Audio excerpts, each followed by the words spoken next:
started my career in tech with Intel, building their business in Latin America and establishing some of the early building blocks for AI and AR. I've always been, around and working in tech. I continued my corporate experience with Nokia after Intel in London, where my job was to launch tech and content leaders onto mobile for the first time, including Amazon, eBay, CNN, Financial Times, and Reuters. Then ran a lot of global product placement campaigns for Nokia with big motion pictures like The Matrix and Star Wars. So that's where I really got into the content business and television through Nokia, and then joined a Dutch TV production company called Two-Way Traffic, which was a spin-off from Endemol to create initially a mobile entertainment business in the US that was very successful, grew to $30 million in revenue in less than 3 years. I then invented and patented a participation TV lead generation business, partnered with more than 20 shows, ultimately over 40 shows, and played a key role in exiting the company to Sony Pictures Television for over $300 million. Today I've co-founded and accelerated a number of ventures, working with about 6 companies right now. Proxy 42 is one of them, which I'm going to talk to you more about today. And I work with another tech company called Choicely, also that does a no-code app platform that works with global TV show hits like Love Island, The Voice, and Miss Universe. And then I also do some TV production and co-star in a TV series with Montel Williams. But let me share my screen. So Proxy 42 is a company that's based in Italy, also in Silicon Valley. And I've been working with the company, accelerating it for the last couple of years. It is, and we are the first social augmented reality platform for casual and competitive mobile gaming. We support clubs and federations to engage their fan base and monetize their social networks through active face-to-face augmented reality gamification. Our team is based on a lot of technologists and people who have a solid track record working around some of the biggest game titles in history. We are a very experienced team, and we have top-notch advisors. And I have to give a little background to my Nokia days. There's, the mobile gaming world has gone through quite a significant evolution over the years since I started in the business. How did we get here? Where are we going? I've been fortunately involved in mobile entertainment and gaming since the early days, starting with the first 2-player 2G game, which was Snake 2, when it launched on the 7110 internet phone at Nokia. I was involved in that launch team. It was a really exciting time bringing the internet to phones for the first time, so that opened a lot of new opportunities. With 3G, we began to support higher-end graphics, color screens, and motion picture, enabling real multiplayer games. And with 4G, we evolved even further to support streaming data and high-speed internet, enabling real-time social gaming with millions of players, which has evolved into where we are today. Now, the dawn of 5G, which is now starting to be released, the bandwidth is leaping ahead by 10x again, enabling us to do some pretty amazing things. I think the overall theme is multitasking, being able to create a massive multiplayer HD streaming environment that's location-based and enables augmented reality and artificial intelligence to create incredibly visual and interactive social games. But there's a problem.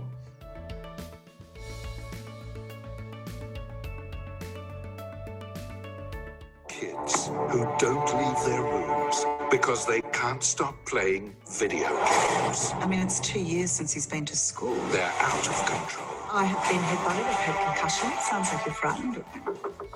Now we know what's really happening inside their young minds.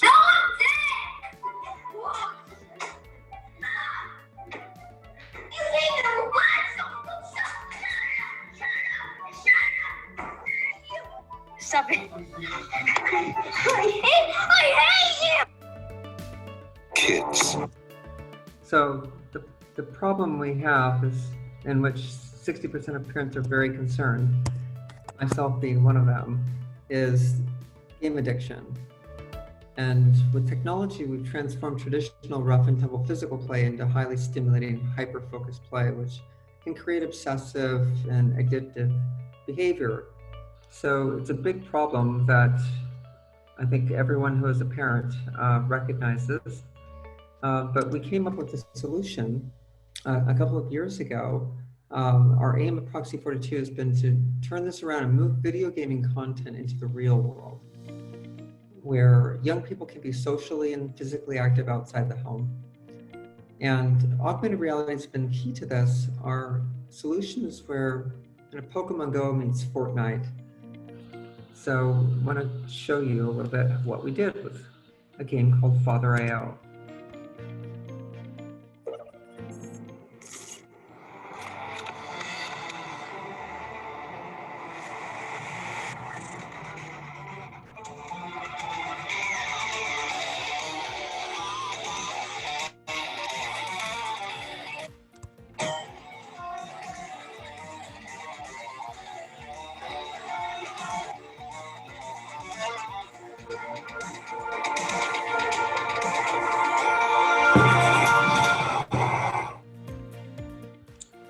So we had significant traction when we launched this game. We reached 5 million downloads and 800,000 in revenue within the first 6 months.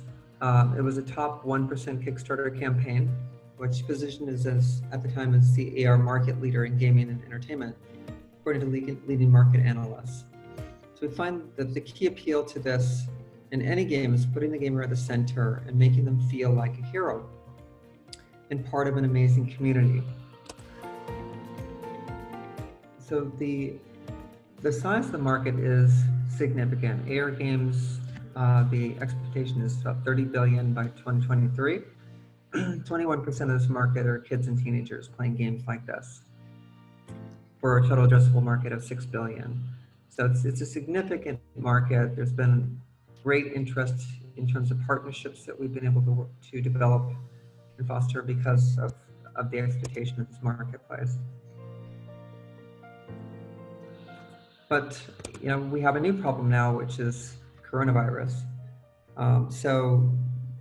We were rolling this out and thinking about how we get kids outside playing games, when, after all of our efforts, coronavirus happened and changed the world we knew. Social distancing and empty stadiums and streets became the norm. But it's not everywhere. Countries and cities around the world are at all different phases with the virus. Today, the US is obviously in a very difficult position, and being physically social now in most circumstances is not very safe. Here in Finland, we have almost 0 infections, thankfully, so everything is open and pretty much back to normal. But this can change from one week to the next, so we had to adapt to allow kids in both circumstances to be able to engage with each other and play our games, either physically or remotely. So we've been working on a new game called Soccer League Live. We thought, to try to solve a problem for sports leagues and teams that can't play the regular seasons, who want to engage with their fans and keep them engaged. We thought we'd develop a game that would do exactly that.